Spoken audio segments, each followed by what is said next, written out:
Alex here from BWOne.com, here to do a video review of the HTC One S for T-Mobile. Now, the One S isn't a new device at all. It's actually been on the market for about 3 months plus now, and in this industry, any device over that time period is pretty much considered ancient. But because the hardware is pretty recent in terms of flagship devices from multiple different companies, the One S does still give you that higher tiered effect when using it. The reason why I'm diving into it now is pretty much to express how great the device actually is. HTC has definitely been overlooked because of their financial woes, but they have put a lot of time and effort into their devices, especially the One S. I'm going to dive into the hardware, the software, and day-to-day use of the device just to pretty much show you whether this device is for you, whether you need to pick it up, and the price will be dropping sooner or later, so it definitely can be a bargain if you do pick up this device right here. Going from the hardware perspective, what you're going to get is an oxidated metal unibody covering on the device. HTC has actually showcased us that in the video. It's a very interesting process. It's just their engineers pretty much doing genius ideas, putting it into products. The overall feel of it, I have to say, with no exaggeration, that the One S might be the best smartphone that I've ever held in my hand, ever. It just feels that great. They've gotten all the proportions pretty much down to the T. The feeling gives it a feeling of great durability, and it's just smooth and streamlined. I mean, the curves on this device, you haven't really seen it on any other device that HTC has put out on the market or any other corporation. It's just a very sexy device. Since it is a unibody display, you can't access the battery, so that is one knock. But because HTC has optimized the software and hardware to the T, you're pretty much going to get great battery life, day and a half, 2 days. I had no issues whatsoever with the battery on the device. There is one part issue you can access by taking off this back cover, and that's only for the T-Mobile SIM card. Other than that, you can't access anything else. Comes stored with about 16 gigabytes of storage, so that runs out pretty quick nowadays with all the media content, but they do offer Dropbox free on HTC devices, so you can always extend your memory to the cloud.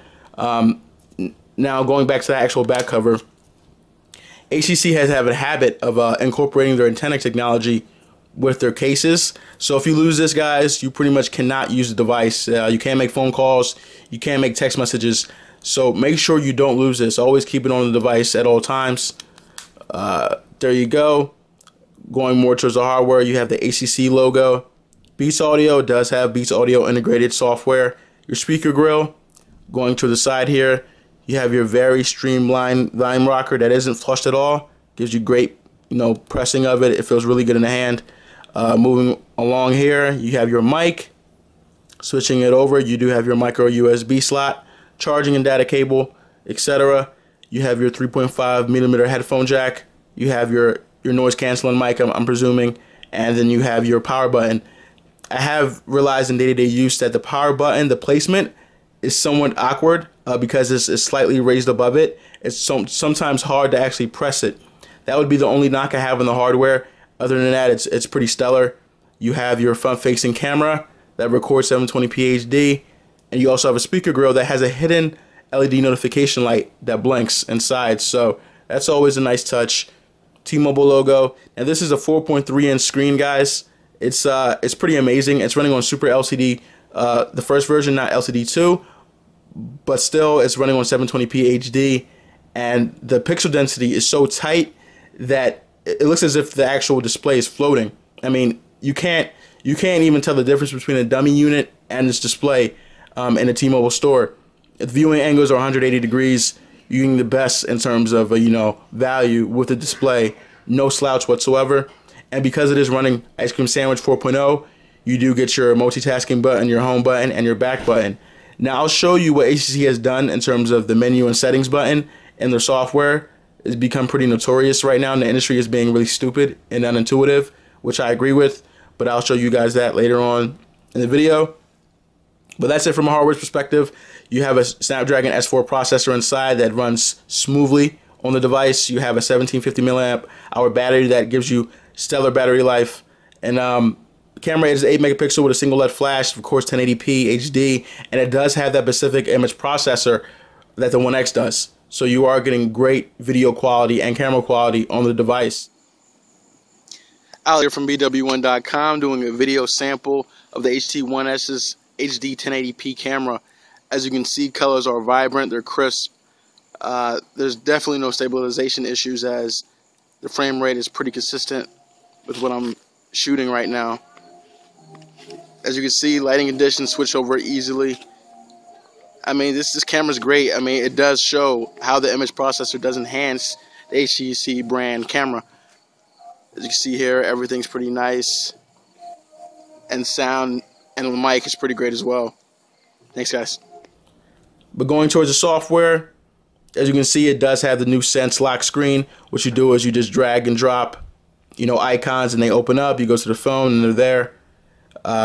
Going back to the lock screen, you can add things like photos, weather. They can just pop up here. It's very customizable. HTC Sense has always been known for personalizing the software, but it's a good lock screen. I can't have no gripes about it. You get the new kind of redesigned HTC widget clock here with the weather. You can also get social feeds if you pick another clock. But I'm just going to show you the overall speed of the device with this S4 processor. There's pretty much no lag. Once I realized is that if you leave the device idle for a couple seconds or maybe a couple minutes, it's kind of jerky. I have no idea why. Other than that, the actual software runs smoothly. But there are times when it does get a little bit jittery, and I'm having more so that's HTC Sense in general. They're downsizing, all the intensive, animations and widgets. So in that process, there are going to be a little kinks and glitches. But other than that, it's pretty good. They removed that slide of Wi-Fi, GPS, and all that. And what they've done, they just replace it with a settings button. As you click there, and it takes you right towards settings. There you go. Now, like I said, now see these redundant animations. These aren't necessary, but they're not too intrusive, so you can pretty much deal with that for right now. I'm going to show you guys the new multitasking button. What you do is you press it, and it gives you a single view of all your open applications. I've grown to become more comfortable with it. At first, I just thought it was idiotic to replace the stock ICS task manager, but it's fast, it's streamlined, and it does get the job done. Now, there is an actual issue with Sense in handling applications. After about 15 seconds, it pretty much cancels the application out. So what you're getting is pretty much a still image of the actual application. It's not live. So you click it, and it loads up again, as you can see. So it's a little minor gripe. I mean, you would think with the hardware that it can handle that, but I guess HTC Sense is conserving battery, and that's how you get that stellar battery life. It does have the dynamic widgets, which you can resize, so that's always good. Menu button, with applications, you have get some focus. Okay, you get your all, and then you get your favorite, your frequent apps that you use, and then you have your downloaded apps. I don't like the layout. I think it's clunky. Like I said, again, ICS stock is a little bit better, and so is the new TouchWiz. But I mean, if you're an HTC user, you're pretty much familiar with this. You can access the Play Store menu and pretty much sort them, share them, manage the apps, edit tabs. Again, more options to customize. Now what I'm going to do is I'm going to show you how they pretty much cover the settings button and menu button in HTC Sense. There you go. Let it load up. As you can see here, there is a menu button. Now, in various applications that haven't been updated, so to speak, in ICS, or just applications that didn't think that this would happen, what you're getting is a button that pretty much you press it and then you reach settings. That's taking up about 0.2 to 0.3 inches of the screen. You can actually correlate it to the Galaxy Nexus and its soft keys. It's taking about that amount of space. So I'm guessing that's where HTC is kind of compensating for the ICS buttons. But other than that, I mean, Samsung has gone above and beyond and actually customized it so that there's no need for that. They have the menu button and they have the home button, and they don't have the multitasking button. So you got to give a little to take a little. But other than that, that's the only software gripe I have. I mean, Sense in general, I've come to kind of be detached from it versus TouchWiz. TouchWiz is more intuitive, it adds functionality, and that's pretty much the basis of the argument. Sense doesn't add anything in functionality. It just gives you visual bliss, and it's something that they need to add in order to stay relevant in this industry right now, because the hardware alone isn't doing it for them, because it is pretty good. Going to the camera UI, there you go. You have filters. similar to Instagram. And since it is running an image processor, you get something called burst shot. So what you do is you herd it down.